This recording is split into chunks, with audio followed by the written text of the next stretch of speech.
What up, Cavs Nation? I'm your host, Ethan Sands, and I'm back with another episode of the Wine and Gold Talk podcast. And joining me today, Chris, Fedor, cleveland.com, Cavs beat reporter, and Jimmy Watkins, cleveland.com columnist. And you guessed it, this episode is going to release on Friday, and we have yet to hit it, so we're doing so today. Another rendition of Hey Chris, where we answer questions from our subtext subscribers who get daily information, daily content, daily conversation from Chris, me, and Jimmy directly to their fingertips, directly to their phones, and they can have one-on-one conversations, or like today, they can have their questions answered. Guys, we mentioned on a recent podcast how the summer and the offseason is just beginning as the Cleveland Cavaliers have now gotten out of the 2026 NBA draft and have to look to what is plausible, what is possible to restructure this roster, to reconstruct this roster to potentially be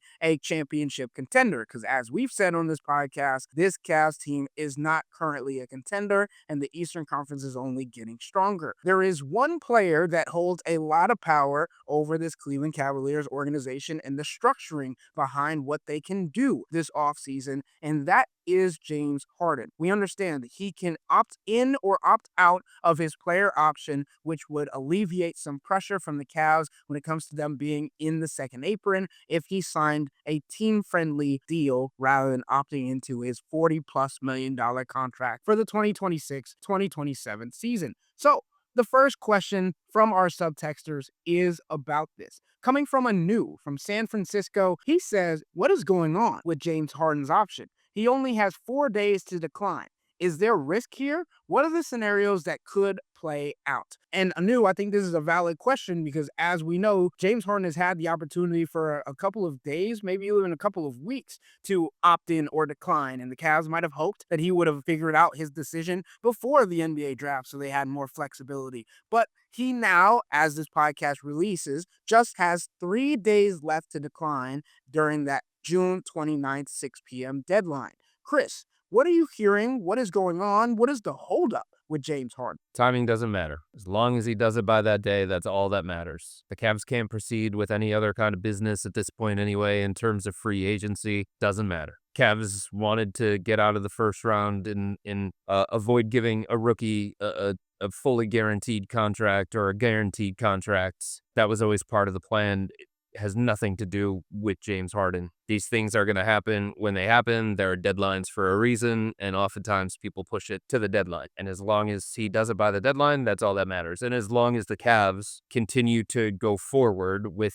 the idea in mind that James is going to get this kind of contract, a 2-year deal, that extra year attached to the contract for a little bit of extra savings from the Cavs' perspective, that's ultimately all that matters. This contract was opted out of in February. The minute that he waived his no-trade clause. Exactly. The minute James waived that no-trade clause, we all knew what the deal was. James Harden's going to get a 2-year deal with lower annual salary than he would on his player option, which is a funky player option, actually, because I don't think all of it is guaranteed. But it doesn't really matter because the Cavs it's going to be like, we've been talking about this for weeks. It's going to be 2 for 60, 2 for 64, what have you. I've saw some other questions that we're coming through here about like, can we get off of this? It is funny that how much the NBA operates on the honor system. Daryl Morey did break the honor code with James Harden like 2 summers ago, and then James Harden went on a world tour saying Daryl Morey's a liar, and the risk therein is like, well, he's gonna, that guy's friends or his, that agents, other clients are going to sign with you. You can ruin your reputation around the league. It's like, I don't know. The Sixers got Paul George. They paid him a bunch of money, and Paul George was like, I like James Harden. I know James Harden, but this is a lot of money. I'm going to take it. So it's just funny the way things work. But there's a lot of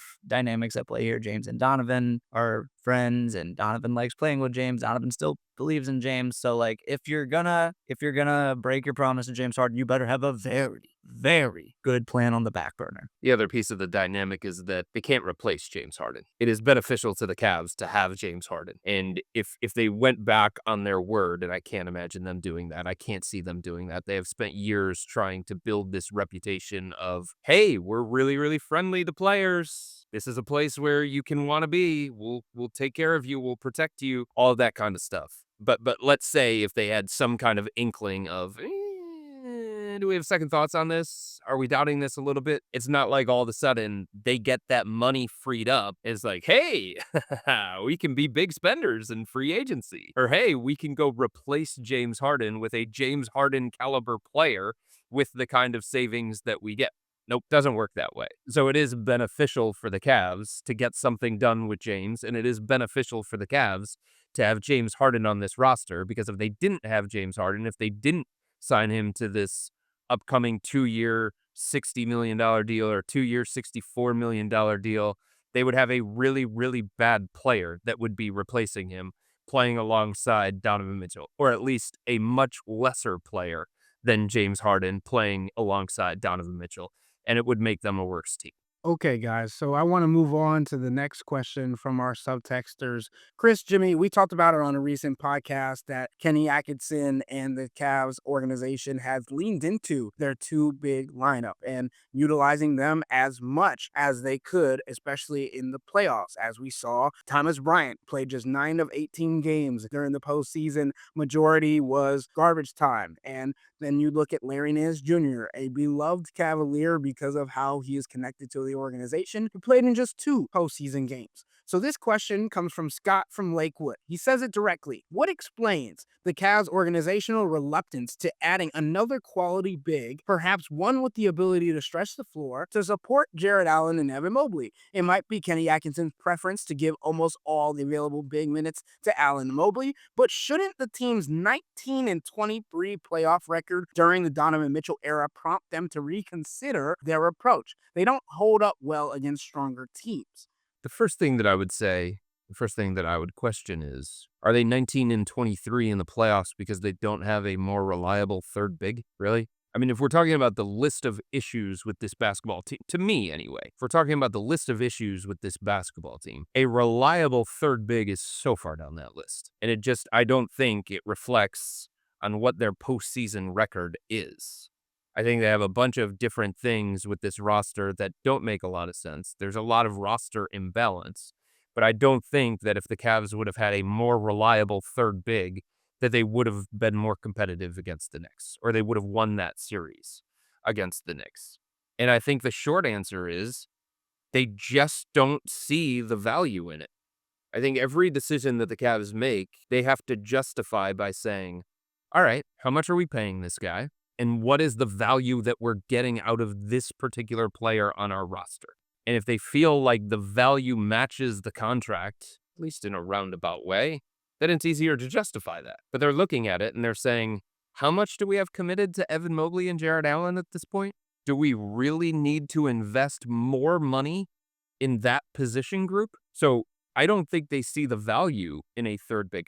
In fact, I think they feel like what they need out of their third big can be had with Thomas Bryant type signings, or Tristan Thompson. That was a big miss, but Tristan Thompson type signings, that they don't have to spend a lot on that position or that spot on the roster because they don't ask for that guy to do very much. Would it be nicer to have a stretchy big to complement these guys? Sure. Yeah, I think it makes sense. It gives them some lineup flexibility. I think it diversifies the offense a little bit. It gives them more options in terms of how they can play. But if getting that is going to cost them $12 to $15 million annually, they can't justify that based on their current roster construction.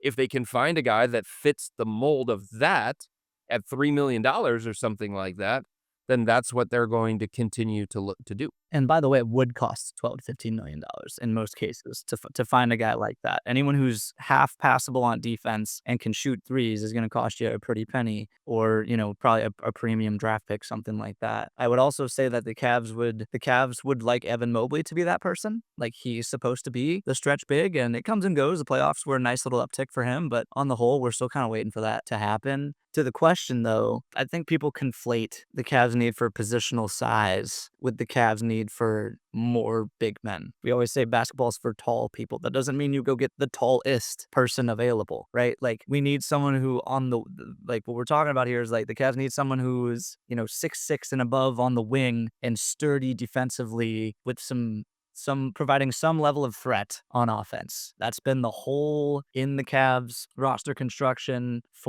since LeBron left, essentially. And it really, really stands out during all of their playoff runs. I mean, you think about why they lose the Knicks, because their offense was terrible. And that's because they had to play like Isaac Okoro heavy minutes in that series, and they were trying Chetty Osman, and like that was the position group that they were rotating through that they couldn't find any answers for. Why'd they lose to the Celtics the year after that? I mean, they got hurt, but like Max Strus was guarding Jason Tatum and Jaylen Brown. That's a big reason, because Max Strus can shoot and Isaac Okoro cannot.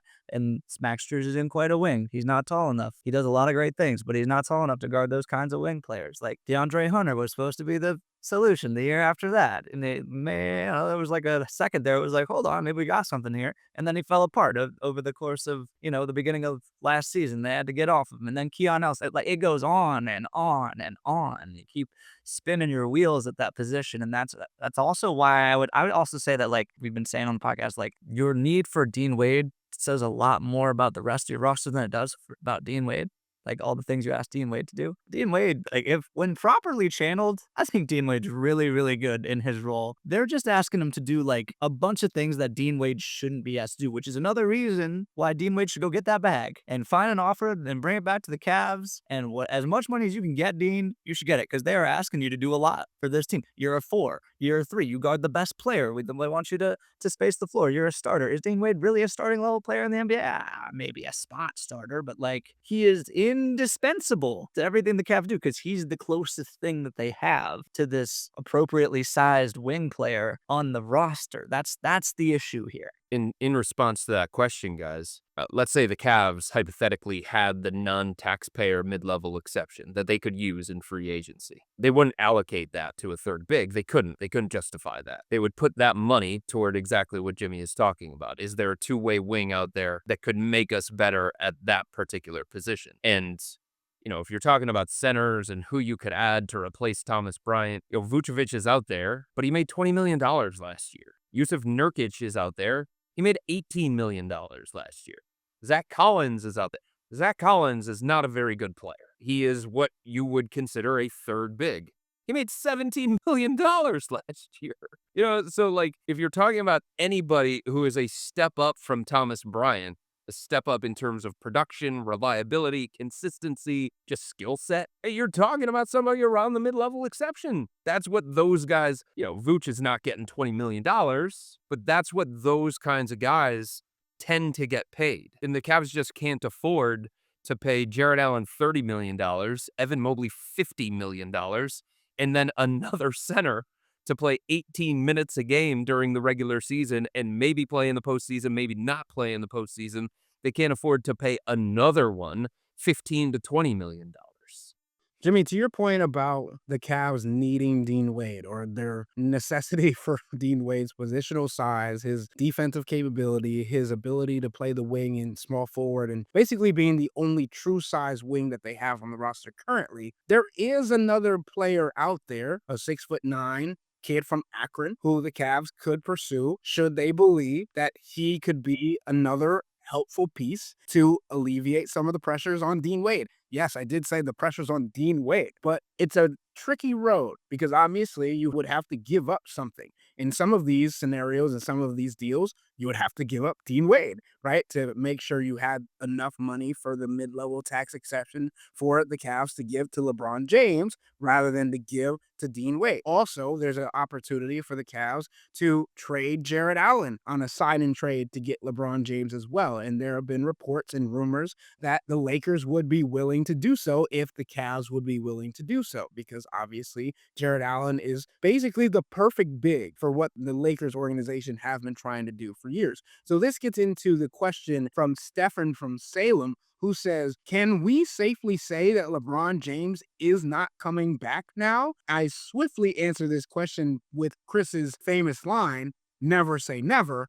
But I'm curious to you guys, because there are other subtexters, and I'm not going to have the time to read out their entire question, that are curious if LeBron James is the missing piece, if LeBron James is potentially coming home for a retirement tour, whatever it may be. Do you see LeBron James on this team for the 2026-2027 season? It's up to the Lakers. It really is. How much are the Lakers willing to offer LeBron? How do they treat him during these negotiations? How much do they show that they value him? Because if they treat him poorly, if they turn their back on him, if they don't offer him the kind of contract that he ultimately would want, he feels like he deserves, then he's going to look elsewhere. He's going to look at Golden State. He's going to look at Cleveland. He might look at Miami. He might look at Detroit. I don't know. There's a bunch of different places that he would probably look. The Cavs are always a possibility for LeBron. Number one, technically the second best team in the Eastern Conference. However, we view them coming into the season maybe a little bit different, but they were the team that got to the conference finals against the New York Knicks. So technically, they were the second best team in the Eastern Conference. There are enough basketball-related reasons that the Cavs would be appealing to LeBron. And beyond that, there's the whole story. And LeBron is very aware of everything. He speaks of the importance of legacy, narratives, pride, all of that kind of stuff. There is no better story for LeBron James than to end his career in Cleveland, where it all started, and maybe possibly deliver this franchise another championship. So that is always going to be there. And then if there are enough basketball reasons and there's enough financial motivation, then I definitely think LeBron would consider it. I would not rule out Cleveland. Here's the thing. It's a little bit more complicated than that. If LeBron just said, hey, I want to come to Cleveland, and the Cavs just gave him the veterans minimum, cool. Don't have to change the roster very much. But that's not happening. If, the Cavs said, hey, man, we don't have a lot to offer you. Want to take the mid-levels? No? No, you don't want to make less than Max Strus? You don't want to make less than Dennis Schroeder? Darn. It's just not that simple of, we'll just sign LeBron in free agency. It's what does the team look like after a series of moves that position themselves to go get LeBron. And this isn't 2014 anymore. This is a 41-year-old LeBron James. And you have to ask yourself, how much do we want to change the look of our roster to fit this guy? Back in 2014, it was cancel everything that we had planned. Oh, we were talking to Gordon Hayward. Sorry, man, LeBron might come. Nope. Later. Oh, we have to give up this in order to get underneath the set. Okay, fine. No problem. You just did whatever because LeBron was the most dominant force in the NBA. And the minute that he came to your organization, you had a chance to compete for a championship. Now, LeBron's not the same guy in saying that. If he makes it known that he likes Cleveland, he likes the situation, he wants to be here, you at least as an organization have to consider, okay, what would it take? And then you ultimately make the decision of what we would have left over, all the moves that we would have to make. Is it worth it for us to do? It's not bow down to LeBron and beg him to come back to Cleveland like it was in 20. Save us, please save us. That's what it was like in 2014. It's not that in this kind of situation. It would be a real discussion within the organization. And it wouldn't just be Jared Allen sign and trade. It wouldn't. It would be you can't re-sign Dean Wade. Maybe that's fine with people. It would probably be you got to trade Max Strus. You got to salary dump Dennis Schroeder somewhere. You've got to make a series of salary cap moves to get to a certain point where you can go ahead with a sign and trade and give LeBron the kind of money that would make him happy, that would make him want to be here, and quite frankly, that he would deserve based on what you're paying everybody else on this roster. So it is very, very complicated, but you're right, Ethan. Never say never. And when you have the emotional ties and the story of LeBron to Cleveland, it can never be dismissed. And within those moves, like we say, salary dump Dennis Schroeder, get off Max Strus, like you're going to have to attach something to those things. And the Cavs don't have a ton of assets. So like it might mean, even if it's not a Jared Allen sign and trade, you might have to give somebody Jared Allen to entice them to take on something like that. I don't know how the money's going to work coming back where someone's taking on Dennis Schroeder and Jared Allen, but then not making you take a ton of money back. I'm not a cap wizard, but like I'm just saying the Cavs are going to have to give these other teams something to take on these contracts to facilitate these moves. Right. And I'm pretty on board with doing just about sort of like Donovan and Evan. I'm cool. Everyone else is touchable and adjustable because like, I mean, it's like, again, it's not 2014, but the Cavs are in a position. They've like backed themselves into a corner here with the Harden trade where it's like win yesterday. They're in win yesterday mode and LeBron if you're not going to go after Jaylen Brown, LeBron is like one of the best win yesterday pieces available to the Cavs. And so like you got you got to move. I know, and Jared Allen has many years of prime basketball remaining, and in a vacuum, it might not make sense to punt on that for potentially 1 year of LeBron. But like, if you want to keep doing the Donovan thing, you might have to do that. That might has to be how it works, because this is the best two-way wing on the market. By the way, still pretty darn good. He's old, but he's pretty darn good. 21-7-6 last year. And played that third banana role pretty well for about 2 months next to Luka and Austin Reeves in Los Angeles. Like, that, if that's what you got to do, that's what you got to do. To the point, I think we're to the point about like respecting LeBron and the Lakers having the ball in their court. We already have reporting about how like LeBron hasn't heard anything from the Lakers since their negotiation period started. That perked my ears up today. And I think like the Lakers just gave Austin Reeves a max because they kind of had to. They didn't have the means to replace him if they let him walk. And they're promising Luka a lot. They told him, I think McMenamin was on TV today saying like, watch summer of 26. That's when we're gonna make our moves. That's when we're gonna give you a big time center. DeAndre Ayton doesn't count, Lakers. So like, where's this money coming from for the Lakers? Where are these moves coming from if you have LeBron on your books? It doesn't exist. I think that LeBron situation with the Lakers is getting really interesting right now. I think there could be like real action over there. Yeah, and LeBron's not going anywhere and getting the max. Not at this stage of his career. He's not getting it from the Lakers. He's not getting it from the Pistons. He's not going to get it from the Cavs, obviously. But is it a financial number that is respectable enough that he won't thumb his nose at? And it's not about him making a bunch of money. He's made a bunch of money. It's about contract represents status. Contract represents who you are as a player, what you've accomplished, and it's a reward for that, and it's a recognition of that.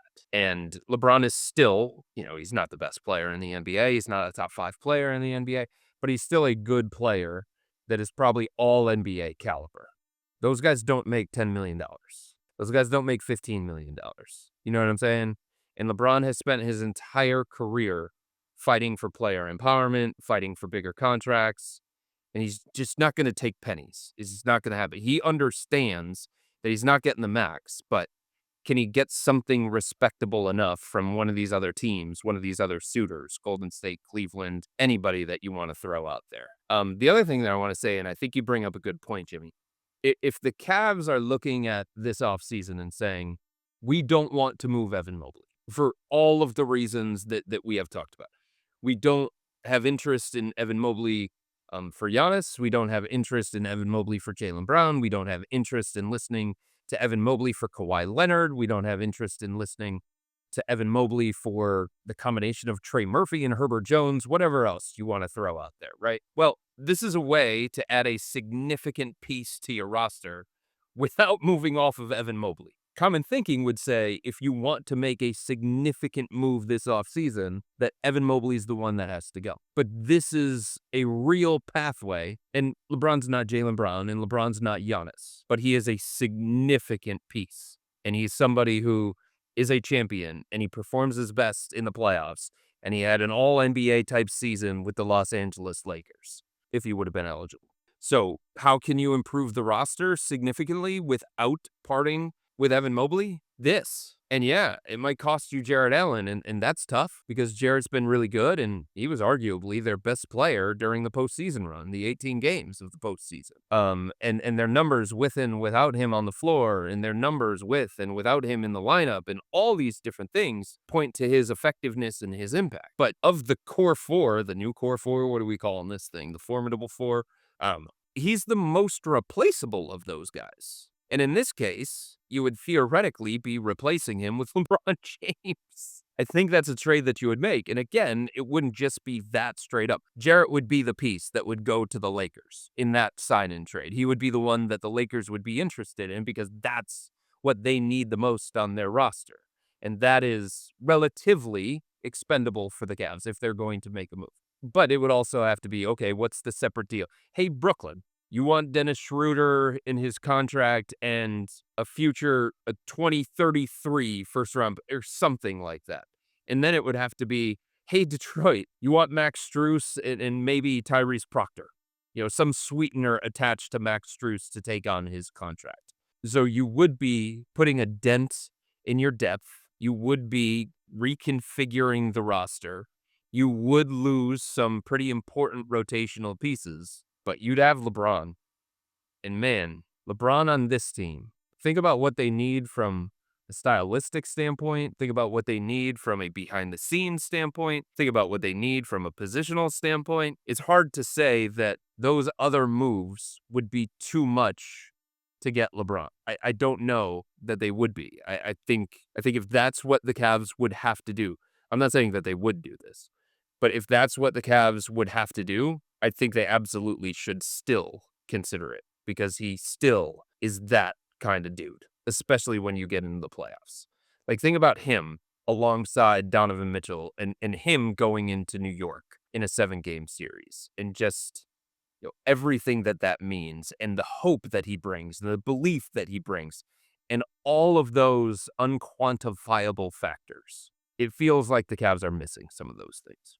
Two quick LeBron things. Number one, LeBron's contract's going to start at $30 million. That's just what I think. I think that's the number that he would deem respectable, and I think that there's enough teams interested that he will drum up a bidding war and he'll get there. Number two, I think the Warriors are live, and I do think that LeBron underestimates just how much that would scar Cleveland if he did that. So, free advice that no one's going to listen to: LeBron, you shouldn't go to the Warriors. You shouldn't do that. You shouldn't do that. You're already kind of viewed as this mercenary guy. We don't need like this, if you turn your ankle the wrong way and we end up having these screenshots of you kind of like looking like Raptors Hakeem Olajuwon, like, you just don't want that. That's not how you want to go out. You don't want to be viewed that way. In particular, like, that would be like, what did everyone say about this era? Everyone's too buddy. You're going out with the rival who defined your career. You guys are going out together. That just doesn't look right to me. Well, I thought I knew the answer to this question, but now I have to ask it. Do you guys believe that LeBron James coming to Cleveland would elevate them to be a championship contending team? I think it would depend what the rest of the roster would look like, what they would have left over after that series of moves. But yes, and I'm going to continue to say the thing that I said the whole time that I covered LeBron. And every time anybody asks me anything LeBron related or anything Cavs related, I said, with that dude, I am not discounting anything. That's what I learned. That's what he taught me. You can never count him out, ever, in any situation. I would not count out this version of the Cavs if they had LeBron on it. Now, do I think it fixes their defense?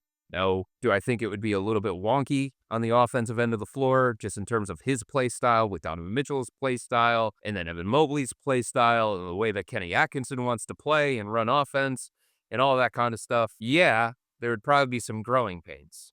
But LeBron is the smartest player of this generation. He would figure it out, and he is the kind of guy that, when he is on your side, there's just a different level of confidence that you have. And because of what he's accomplished throughout the course of his career, I would never put him accomplishing something. I would never question that. I would never question his ability to do that. And as much as I have questions about the Cavs overall, their readiness to compete with the New York Knicks and whether they belong on that same level, and then the Boston Celtics being better, and Oklahoma City out west and San Antonio out west, with LeBron, anything is possible. I think that's fair because of what he was able to accomplish. 3-1 series deficit. No other team in NBA history has come back from that. And as much as Jimmy talked about the Cavs being scarred, or the Cavs fans being scarred if he were to go to the Warriors, there's still hope that he brings, as you were mentioning, Chris, simply by being a part of the organization and remembering what is possible with him on the roster. So I do think it's an interesting concept to see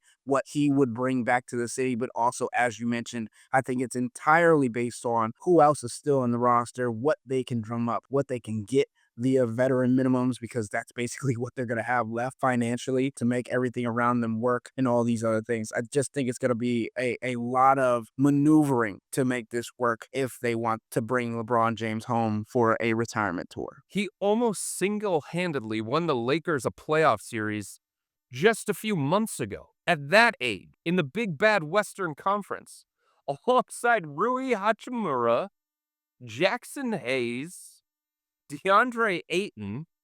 Think about that. Think about all the injuries that the Lakers were dealing with during that series. And think about the way that he elevated his game in that series against the Rockets, and the way that he elevated his teammates. That's what LeBron does. You just can't count this dude out. Like, he had Marcus Smart, whatever, a busted Austin Reeves, and he just won the Lakers a playoff series. He's not supposed to be able to do that at this stage of his career, at this age.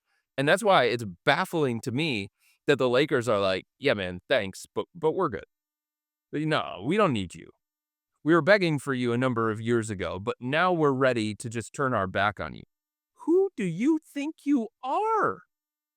Like, what do you think you have on your roster that you're just going to do that to LeBron James?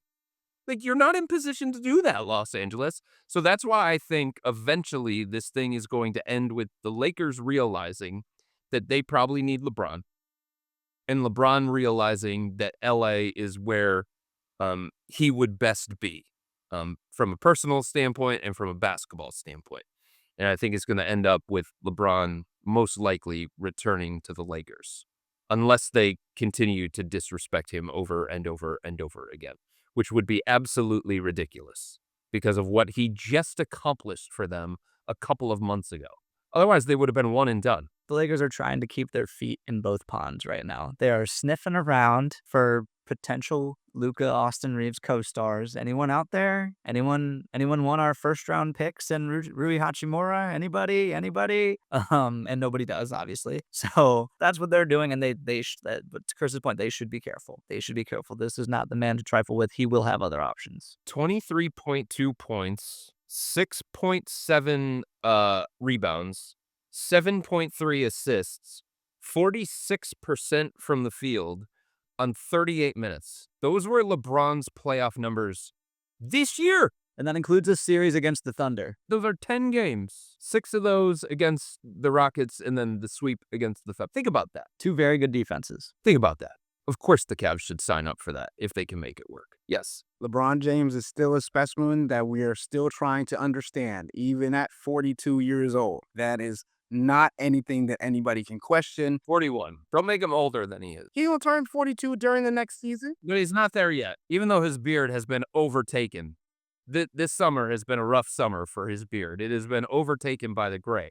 But he's not 42 yet. Still 41. I'm saying for when or if he would be on the Cleveland Cavaliers, he would be 42 years old. I'm not trying to age LeBron James. Father Time is doing his work behind the scenes anyway. But as much as the Cavs might need LeBron James, there is also another two-way wing that could be available should the Cavs have the assets and the means to go and get him. Jimmy, I know you're writing a column for tomorrow morning about Jaylen Brown, how the Boston Celtics may have rubbed him a little bit the wrong way by trying to package him for Giannis Antetokounmpo and the dynamics of that two-man grouping of Jason Tatum and Jaylen Brown and all these different things. What do you think it would take to get Jaylen Brown? And do you think it's worth it? And do you think it's on the same level as getting LeBron James?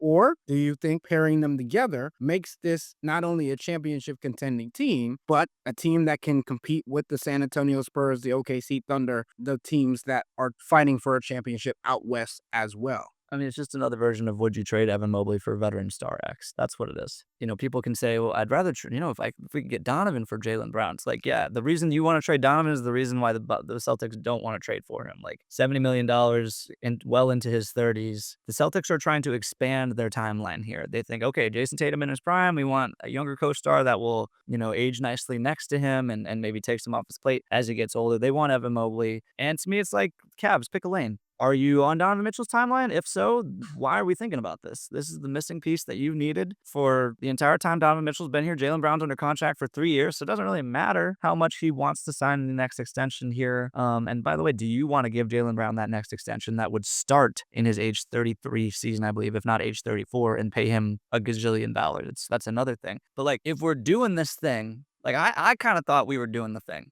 Back in February when you traded a 26-year-old all-star for a 36-year-old fading all-star, I thought we were doing that. I thought we were on Donovan's timeline now, trying to win a championship as soon as possible, going down with that ship. And if you're doing that, then yeah, you should trade for Jaylen Brown. Because the Evan Mobley, this three-point shooting Kevin Garnett, maybe, possibly, yeah, foreseen on scouting reports, either may not exist or may not exist in this context. And it doesn't seem like you're going to change the context of your team in a major way. So that would be one thing. And the other thing is, it's just like, if you're going to win a championship, I think the Cavs need to make Donovan Mitchell their second best player, or put someone on the team who can make him their second best player in spurts. And Jaylen Brown can do that. Jaylen Brown just scored 29 a game, grabbed 7 rebounds, had 5 assists. He just had the best year of his career. He was 6th in MVP voting. He was second team All-NBA for the second time. He's been a finals MVP. I've seen Jaylen Brown help a team win a championship. No hypothetical about it. I've seen it. And Evan Mobley's a lot of imagining and vision boarding.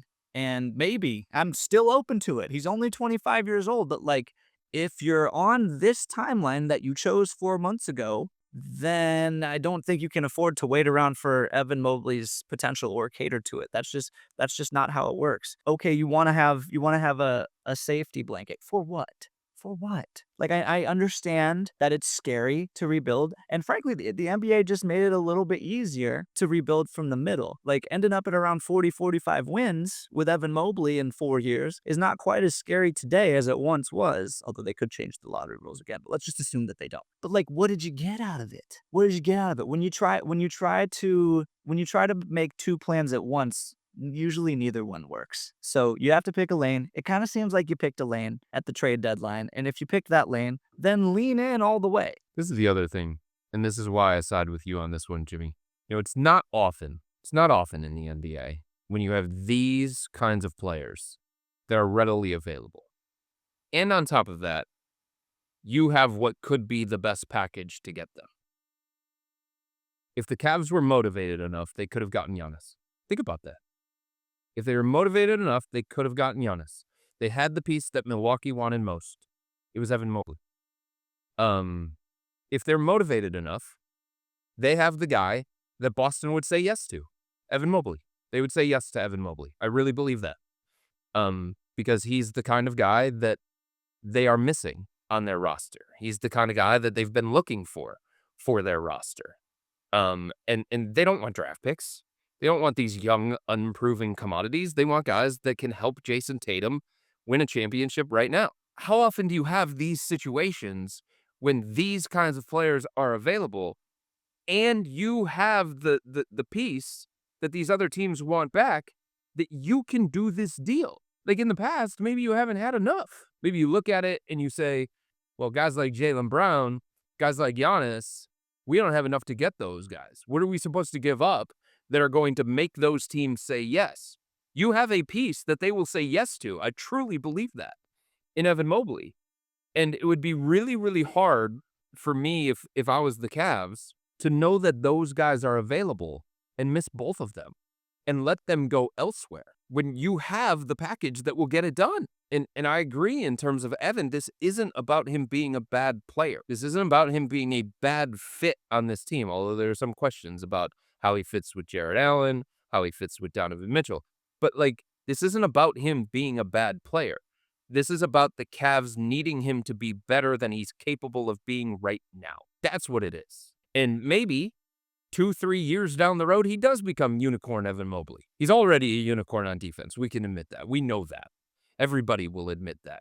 He is a top 5 player in terms of nightly impact on the defensive end of the floor. He is a unicorn at that end of the floor. But he is still an offensively limited player. He is still somebody who has a lot to prove at that end of the floor when it comes to being an offensive focal point, when it comes to being a number 1 option or a number 2 or a number 3 option on the offensive end. And when you have those kinds of limitations, those get exploited in a 7-game series. Those get exploited against better defensive teams. It didn't show up as much against Toronto and Detroit, although it did show up at times. But it didn't show up as much against those teams. When you played against a better team, it showed up more, right? Because those teams, now you can't just out-talent those teams. Now you got to find a way to mask those deficiencies. And the Cavs weren't able to do that enough against New York. And part of that is because Evan's game as an offensive player or an offensive focal point is just not ready yet. It isn't. And there's no guarantee that it is going to be ready this year when the Cavs need it to be ready this year.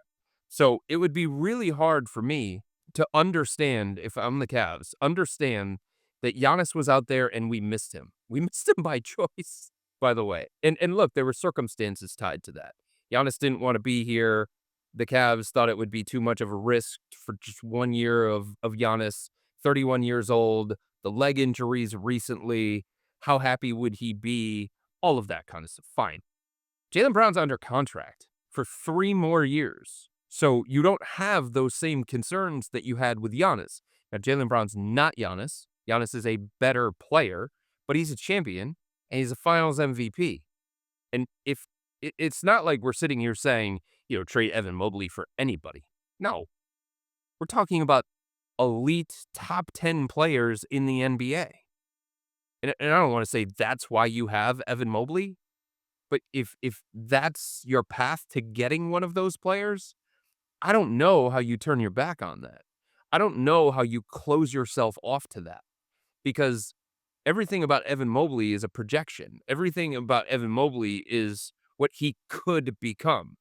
To this point, we have 5 years of evidence that say, yes, he has been a winning player. Yes, he has been an impactful player. Yes, he has been an effective player. But we have 5 years of evidence that say that his game, his development, is not to the same level that you need it to be to compete for a championship. That's the difference. We're not talking about beating Toronto in round 1. We're not talking about beating the Pistons. We're talking about competing for a championship. Is Evan Mobley ready to help you do that? And it doesn't feel like, to me, his game is ready to help the Cavs do that. I think the biggest thing that both of you said is that the Cavs would be missing twice. And not only would they be missing twice on 2 high-level players that would elevate this team, the Eastern Conference could get stronger, even stronger than we were talking about, because of them missing out on these moves. Miami got better. Even though they might not be to the level of Cleveland, even though that might be arguable, they got better, significantly better, by acquiring Giannis Antetokounmpo. The Boston Celtics, if they trade Jaylen Brown and somehow create a package with the Atlanta Hawks that sends over a massive haul, the Boston Celtics could get better and the Atlanta Hawks could get better at the same time in the Eastern Conference that the Cavs are already struggling in. So as much as we're talking about the runway of Evan Mobley, you guys also touched on it, and I've been saying it. This season is what matters. This season could change the trajectory of this franchise for the next 5 to 10 years, particularly depending on if Donovan Mitchell decides to sign back here next year when he has 10 years of recruit service and is eligible for a supermax, and whether or not the Cavs want to give that to him because of the age situation, because of how he could fall off this season. We're not wishing bad performances or harm or anything on anybody, but just how his body has been deteriorating over time, particularly in the playoffs.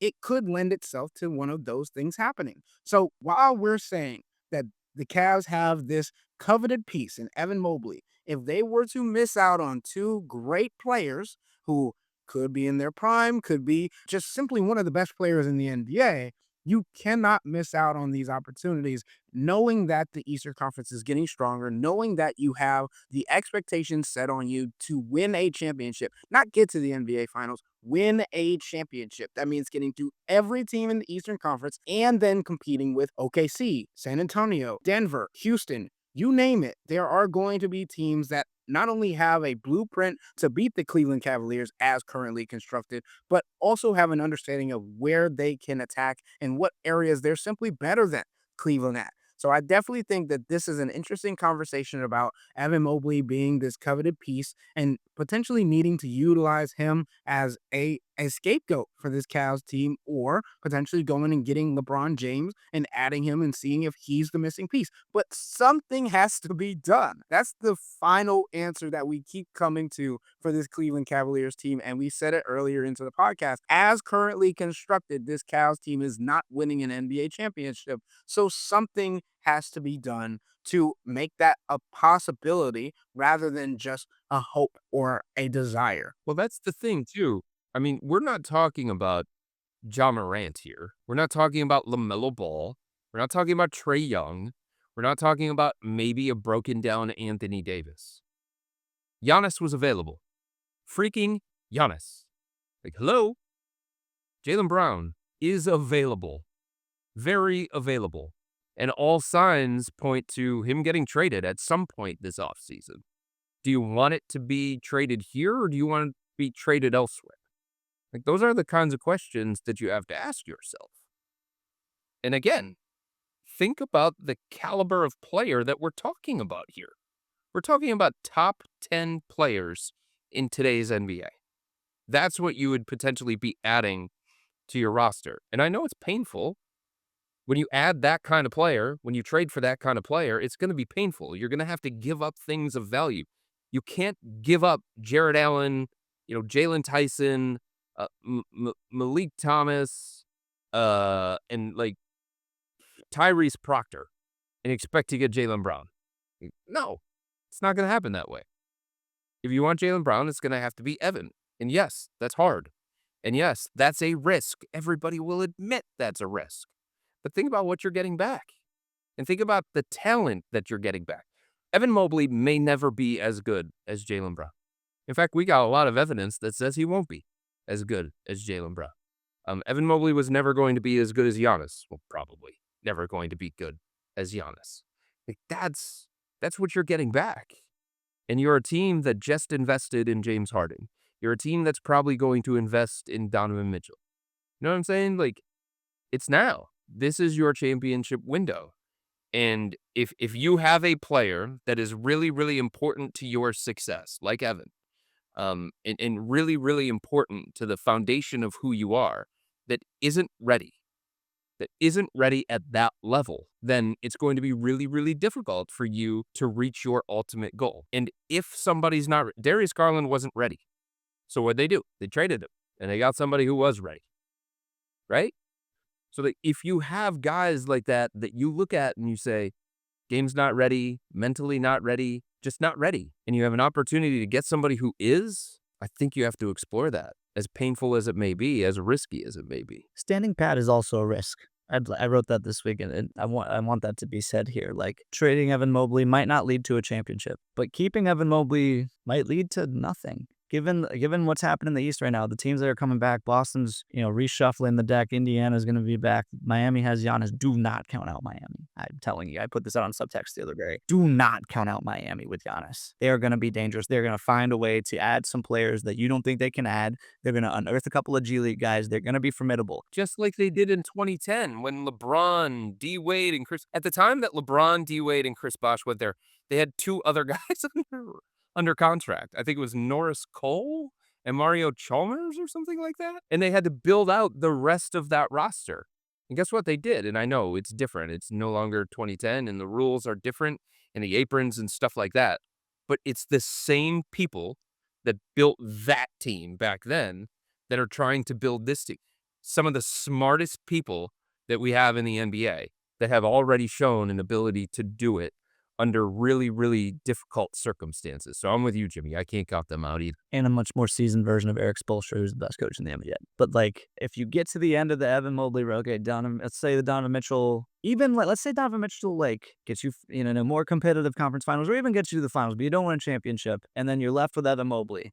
Now what? Frankly, to me, the closer you get to a championship with this current core, the more you will wonder, what if we made one more move? What if we did one more thing to put us over the top? And there's also a limited window on how long Evan Mobley will have this illusory trade value. If he just keeps scoring like 18 or 17 points a game, then like the contract will not age the same way. Like, I think Evan Mobley is going to be a really good player for the life of that contract, and there will always be some level of interest in him, but like, he will not always have the, what he could be, what could he be on him for other teams? Like, what could we unlock there? What are James Harden and Donovan Mitchell not doing? If it turns out that like it's just Evan and Evan just a little bit limited offensively, like, you don't want to be the person to find that out, and he's like the thing you're building your team around, or you reach a point where like you want to flip him for something else and you can't do that because you held on to him too long. I think those are all great points. As we've mentioned ad in abundance on this podcast, we'll have to wait and see what this Cavs organization decides to do. They could just stand pat and wait and see if this is the core that gets them to the next step through a longer offseason, more time together, all these other things.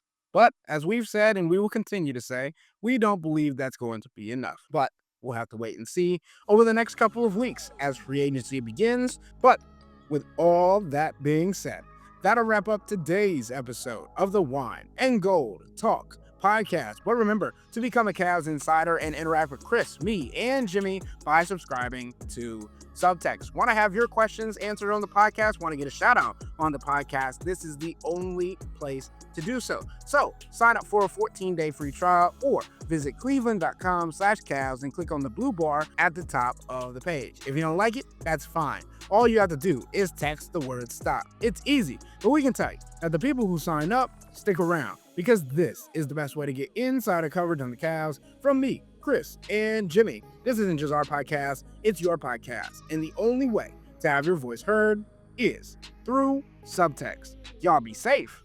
We out.